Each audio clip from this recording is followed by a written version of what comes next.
jewelry up. I don't give my old jewelry back to get new jewelry. This is a $500,000. $500,000. Look at the diamonds in them teeth. And nobody got this watch. Well, I think like 2 people got it, but if you don't got this watch, we can't be. Me and you are not in the same bracket at all. If you don't got this watch right here, this watch right here, this watch, over $500,000, why we can't be? I broke the YouTube. I'm at 5 million views in 1 hour. Y'all can't even get 100,000 views. Listen. We can't beat. There's no beat. I'm the king. Y'all know this. When you're famous, there's always a target on your back. Today, we're breaking down one of the wildest moments where a rapper got caught lacking. Tory Lanez was sentenced to 10 years for allegedly shooting Megan Thee Stallion. But things got worse when he was reportedly stabbed 14 times in prison by an inmate named Santino Sile, the face, head, and body, and both of his lungs collapsed, leaving him unable to breathe on his own. He was rushed to the hospital and miraculously survived.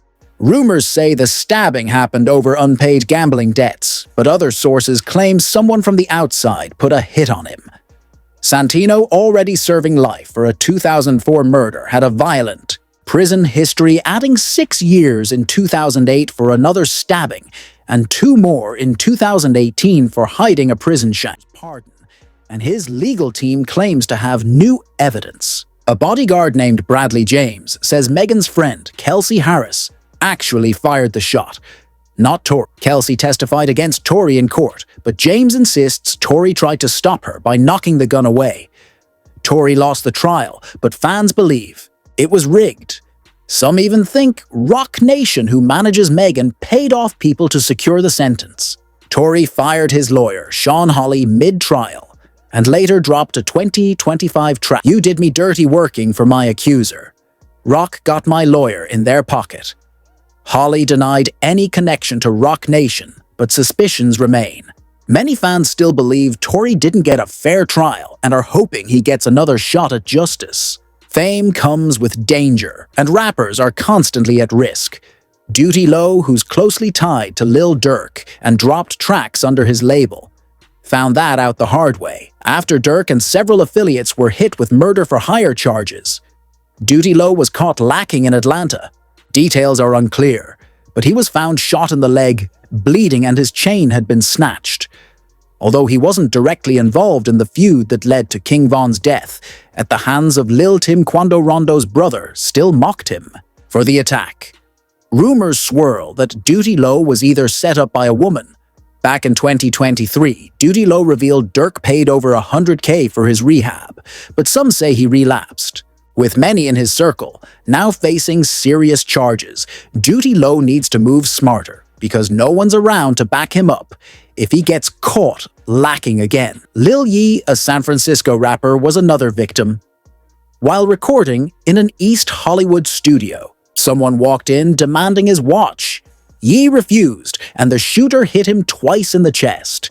Despite the injuries, the shooter left empty-handed, and Yee was rushed to the hospital in critical condition.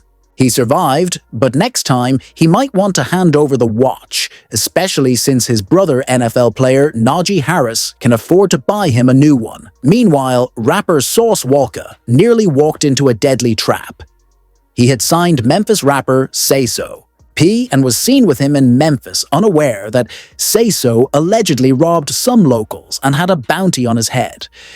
In March 2025, that heat caught up when shooters pulled up, nearly ending it for both of them.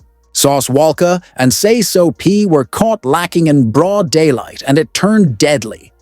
Sauce got hit in the leg, but survived while Say So P was tragically killed at the scene. According to Sauce, Say So wanted to step outside their hotel to smoke a blunt. Sauce suggested they wait for security and the rest of their crew, but Say So insisted, and they both walked outright into the ambush. The shooters caught them off guard, and it ended with Say So losing his life. But the situation didn't end there. Just weeks after the shooting, one of the suspected gunmen was found dead in Houston.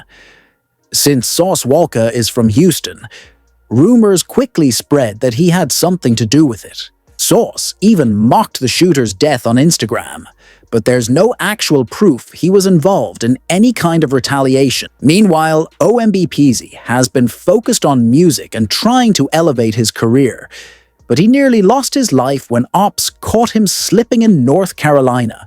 After performing at a show in Raleigh, Peasy and his team were leaving in their van, when a group of shooters opened fire, letting off more than 20 rounds.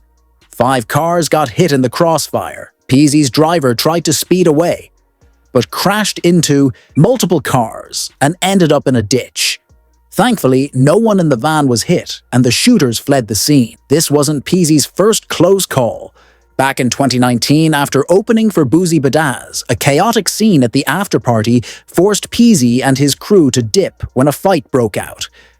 As he stepped outside, someone started shooting and Peasy took a bullet to the foot. Then in 2021, he was arrested for allegedly firing shots during a music video shoot involving Roddy Ricch and 42 Doug. 3 people were injured and rumors of beef swirled.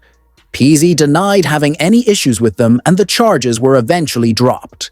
OMB Peasy isn't the only rapper who's had drama at a boozy after-party. In 2025, things nearly turned deadly when Boozy threw a party in Ohio after performing in Akron. The club had security at the front entrance, but a shooter allegedly snuck in through a side door and started letting off shots. Boozy managed to duck and take cover, but 3 other people got hit. Authorities don't believe Boozy was the target this time, but he's had close calls before, like in 2020, when he got shot in the leg in Dallas. That injury didn't slow him down, though. Just weeks later, Boozy was back throwing parties while rolling around in a wheelchair. His shows and events are known for getting wild. In August 2024, 2 people were shot and killed at a concert he performed at in Iowa. And back in 2006, 5 people were shot during another one of his shows. What happened to your neck? Oh, incident. Do you guys need that address? Like an issue. Do y'all need that address with the deputy or anything? No, ma'am. It's years old. All right. There were rumors surrounding rapper Tay-K's neck scar, with some speculating it came from a stabbing incident in jail. However, Tay-K denied this, claiming he had the scar for years and that the media was trying to make him look worse than he was. He also addressed another rumor that he got more time added to his sentence for allegedly stabbing a guard, which he said was completely false. At the time, Tay-K was in the process of appealing his first murder conviction and believed the media coverage was aimed at sabotaging his chances. Unfortunately for him, the appeal didn't go through, and even if it had, it wouldn't have changed his situation much in 2025. He was convicted of another murder, this time for the killing of Mark Saldivar, and received an additional 80-year sentence. Meanwhile, NBA Youngboy has faced serious dangers in the streets, but one of his most shocking incidents came from someone close to him. Youngboy has a child with Yaya Mayweather, the daughter of boxing legend Floyd Mayweather. He did say she was in the car. You my security. You my security. And she got out. I woke up out of here. When I woke up, I said, she was my